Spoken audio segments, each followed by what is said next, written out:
Subscribe कीजिए हमारे channel को और बेल आइकॉन को दबाइए हमारी लेटेस्ट वीडियो सबसे पहले देखने के लिए। प्रेम से कहिए श्री राधे। आने वाला जो दिन हम सब के लिए बड़ा महत्वपूर्ण, जिसे हम सब गुरु पूर्णिमा के रूप में जानते हैं। गुरु पूर्णिमा क्यों कहा गया? क्योंकि उस दिन गुरु को पूजा जाता है। वो कौन गुरु है? किस गुरु को पूजा जाता है? कहा गया है गकारोन धकारस्य रकारो निर्वृत्ति वाचका। जो अंधकार से हटाकर हमें प्रकाश की ओर लाए वो गुरु कहलाता है। गुरु गोविंद दोहू खड़े काके लागू पाए, बलहारी गुरु आपने जो गोविंद दियो बताए। उस गुरु के चरणों में मैं बलहारी हूँ, उस गुरु के चरणों में मैं बंधन करता हूँ जिस गुरु ने मुझे गोविंद की पहचान कराई, जिस गुरु ने मुझे गोविंद से मिलाया। भैया आप ये जान लो, बिना गुरु के गति नहीं है। गुरु बिन ज्ञान कहाँ से पाऊँ। जिस भी जीव ने अपने जीवन में गुरु को धारण किया, आज आप भक्त प्रहलाद को उठाकर देखो, भक्त ध्रुव जी को उठाकर देखो, इन सबके जीवन में पहले गुरु आए और जब गुरु आए तो गोविंद भी इन्हें प्राप्त हुए। तो कहने का भाव बस यही है कि यह जो गुरु पूर्णिमा आ रही है हम लोगों के सब के लिए बड़ी विशेष है। तो जो लोग गुरु पूजन करते हैं वो उस समय केवल गुरु को शरीर ना माने, क्योंकि गुरु कोई शरीर नहीं होता है। गुरु तो साक्षात परमात्मा के तुल्य होता है, उसे भगवान की श्रेणी में रखा जाता है। क्यों? क्योंकि अगर गुरु ना होते तो गोविंद का पता कौन बताता। तो गुरु को श्रेष्ठ माना गया है। तो यह गुरु पूर्णिमा हम सब के लिए बड़ी ही सुंदर यह मौका है कि हम अपने गुरुवर का पूजन करें। आप ये बात जरूर याद रखना कि गुरु की आवश्यकता इस जीव को इतनी होती है कि बिना गुरु के गति भी प्राप्त नहीं होती, बिना गुरु की गति प्राप्त नहीं होती। मैंने एक कथा सुनी थी, वो आप सब के आगे में रखूं। एक संत हुए जिनका नाम था चांगदेव। चांगदेव जी बड़े ही सुंदर बुद्धि वाले और कर्मनिष्ठ थे। सुंदर समाधि, योग, धारणा आदि सब उनको भली भांति आती थी और उसी भाव से ठाकुर जी को आराध्य मानकर ठाकुर जी का पूजन किया करते थे। ऐसा कहा जाता है कि उनकी 1400 वर्ष की आयु थी। ज्योतिष शास्त्र के माध्यम से उन्हें इस बात का ज्ञात हुआ कि 1400 वर्ष बीत जाने के बाद उन्हें अपने इस स्थूल शरीर के गुरु प्राप्त होंगे।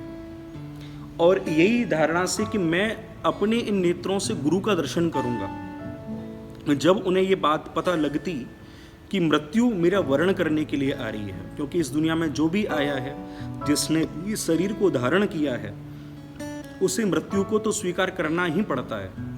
तो ये भाव मन में कि मैं इस शरीर से गुरु का दर्शन करूं और मेरे गुरु जो मुझे प्राप्त होंगे वो 1400 वर्ष बीत जाने के बाद प्राप्त होंगे। तो जब जब मृत्यु वर्ण करने के लिए आती तो चांगदेव जी की यह सामर्थ्य थी कि वह अपने शरीर को छोड़ देते थे, क्योंकि मृत्यु वर्ण करने आती है उस चैतन्य आत्मा का। और वो क्या करते कि अपने इस शरीर को, इस स्थूल शरीर को यहीं छोड़ देते धरती पर और उस चैतन्य आत्मा से बाहर हो जाते। जिसका वर्ण करने वो आई है वही जब शरीर में नहीं है तो शरीर से किसको निकाले, ये जानकर मृत्यु लौट जाती। और इसी प्रकार 18 बार मृत्यु वहां से लौट कर चली गई। 18 बार चांगदेव जी ने मृत्यु को लौटा दिया। लेकिन एक बार स्वयं जब नारद जी मिले और नारद जी ने कहा कि चांगदेव, जो भी इस धरा पर आया है उसे मृत्यु का वर्ण तो करना पड़ता है, तो तुम कैसी बातें करते हो? तुम बार बार समाधि के माध्यम से अपने इस देह को छोड़ देते हो, मृत्यु का वर्ण तो तुमको करना ही पड़ेगा। तो चांगदेव ने कहा कि नारद जी, मुझे अपने इस शरीर से अपने गुरुदेव का दर्शन करना है और मेरे गुरुदेव मुझे 1400 वर्ष बाद मिलने वाले थे। तो 1400 वर्ष बीत गए हैं लेकिन गुरुदेव नहीं आए, अब मैं क्या करूं? तब नारद जी ने कहा कि चांगदेव, तुम्हारे गुरुदेव इस धरा पर आ गए हैं, तुम चिंता मत करो, मैं कैसे उनका दर्शन करूंगा? और गुरु भी, चांगदेव ने कहा कि गुरु भी तो वैसे ही हो जैसे शिष्य की सामर्थ्य है। मैंने 18 बार मृत्यु को लौटा दिया कितनी बार? 18 बार। जब मैंने 18 बार मृत्यु को लौटा दिया तो गुरुदेव भी तो ऐसे हों जो 19 बार मृत्यु को लौटा चुके हों, क्योंकि शिष्य से बढ़कर योग्य गुरु होता है, शिष्य की सामर्थ्य से बढ़कर गुरु की सामर्थ्य होती है। तब कहा कि तुम चिंता मत करो, तुम चले जाओ फलानी जगह, तुम्हारे गुरुदेव तुम्हें मिलेंगे। वहीं सिंह को बुलाया, सिंह आया और सिर पर बैठकर चांग देव जी अपने गुरुदेव ज्ञानेश्वर भगवान का दर्शन करने के लिए, ज्ञानेश्वर महाराज का दर्शन करने के लिए चल दिए। ज्ञानेश्वर महाराज उस समय अपने घर के चौतरे पर बैठे थे और नीम की उस लकड़ी से दातुन कर रहे थे। सामने देखा कि चांगदेव चले आ रहे हैं जो सिंह पर विराजित हैं, जो शेर पर बैठे हैं। मन में ये विचार कि 2 जीव मेरी ओर बढ़कर आ रहे हैं, 2 जीव में एक शेर है और एक शेर पर बैठे हुए चांगदेव हैं, और मैं इस निर्जीव चौतरे पर बैठा हूं और मैं तो यहां अकेला हूं। मैं अकेला इन दोनों से कैसे मिलूंगा? लेकिन मिलना तो पड़ेगा ही। तब ज्ञानेश्वर भगवान ने उस चौतरे को आज्ञा दी कि वो जो चांगदेव आ रहे हैं सिंह पर, उसकी ओर चलो। तो वह चौतरा चलने लगा था। जब वो चौतरा चलने लगा और चांगदेव ने देखा कि चौतरे पर बैठे हुए सर्वेश्वर भगवान, सर्वेश्वर महाराज मेरी ओर चले आ रहे हैं जी, ये जब दृश्य देखा तो मन में विचार चांगदेव ने किया, मैं तो उस पर बैठा हूँ जो जीव है, जो चलने में जो इसकी चलने की सामर्थ्य है, मैं तो उस पर बैठा हूँ। लेकिन मेरे गुरुदेव तो एक जड़ वस्तु को, क्योंकि चौतरा जड़ है, घर का चौतरा जड़ है, जड़ होकर भी जो चल रहा है जिनके आदेश से, तो इनसे बढ़कर गुरु मेरे जीवन में कौन होगा। तुरंत भगवान सर्वेश्वर के चरणों में गिर गए और चांगदेव ने प्रणाम किया। सर्वेश्वर भगवान ने उन्हें स्वीकार किया, गुरु दीक्षा दी।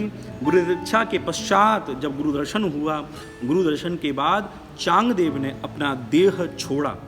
तो कहने का भाव इस कथा को, कितना भी भजन क्यों ना कर लिया जाए, कितना भी परमात्मा की आराधना क्यों ना कर ली जाए, लेकिन जब तक अपने जीवन में श्रेष्ठ गुरु का आगमन नहीं हो जाता, तब तक यह जीवन भी सफल नहीं होता। यह जीवन भी सफल तभी होता है जब गुरुदेव का आगमन जीवन में हो जाए। तो कहने का भाव बस यही है कि हम सबको अपने इस सूक्ष्म देह से, इस स्थूल देह से अपने जीवन में गुरु का वर्णन करना चाहिए। गुरु भी ऐसा हो, क्योंकि कई बार हम भाववश या प्रभाववश गुरु बना बैठते हैं, लेकिन गुरु हमेशा ब्रज में संत कहते हैं कि पानी पियो छान कर और गुरु बनाओ जानकर। तो जब गुरु हम बनाएं तो किसी प्रभाव से प्रभावित होकर नहीं, गुरु जब हम बनाएं तो किसी भाव से नहीं, गुरु जब हम बनाएं तो पूर्ण चेतना से हम गुरु को बनाएं। क्योंकि जिस गुरु को हमने गुरु मान लिया, उसके प्रति कभी अश्रद्धा ना जागे, कभी अश्रद्धा ना जागे। और गुरु हमेशा हमसे बढ़कर होना चाहिए, हमारी सामर्थ्य से बढ़कर होना चाहिए। और मैं यह भी आपको कह दूं, गुरु वही श्रेष्ठ होता है जो भगवत मार्ग पर जीव को ले जाए। गुरु वो कभी श्रेष्ठ नहीं होता जो अपना भरण, अपना पोषण, अपनी व्यवस्थाओं के लिए शिष्य को बनाए। गुरु श्रेष्ठ तो वही है जो भगवत मार्ग तक ले जाए। गुरु बनाया, गुरु बनाकर जिस गुरु ने आपको बिहारी जी की देहली पर, बिहारी जी की चौखट पर, ठाकुर जी के चरणों में छोड़ दिया, तो समझ लेना कि इससे श्रेष्ठ गुरु कोई हो नहीं सकता। क्योंकि श्रेष्ठ गुरु वही है जो भगवान के चरणों तक ला दे, और जो भगवान के चरणों से विमुख करे वो गुरु नहीं हो सकता। तो इस शरीर को गुरु की बहुत आवश्यकता होती है। गुरु ऐसा हो जो भगवत मार्ग तक हमें ले जाए। तो आज मन में भाव आया कि गुरु पूर्णिमा आने वाली है, तो गुरु पूर्णिमा के इस सुंदर पर्व पर सभी जो मुझे जानने वाले हैं, सभी के लिए एक मैं वीडियो बनाऊं जिससे उन सबको गुरु की महिमा का पता लगे। और यही इस वीडियो का प्रयोजन था। आप सभी इस गुरु पूर्णिमा पर जो वृंदावन नहीं आ सकते, क्योंकि हाल ही में जो स्थितियां वृंदावन में बनी हुई हैं, 31 जुलाई तक श्री बांके बिहारी जी का मंदिर बंद है। और प्राय जो वृंदावन में रहने वाले हैं या जो शिष्य पढ़कर बाहर रहते हैं, जो वृंदावन में जिनके गुरुदेव हैं, तो इस वर्ष केवल उस चित्रपट को ही अपना गुरु मानकर वहीं उनका पूजन करें और अपने घर में सुरक्षित रहें। प्रेम से कहिए श्री राधे। हार्दिक हार्दिक शुभकामनाएं आप सभी को गुरु पूर्णिमा की।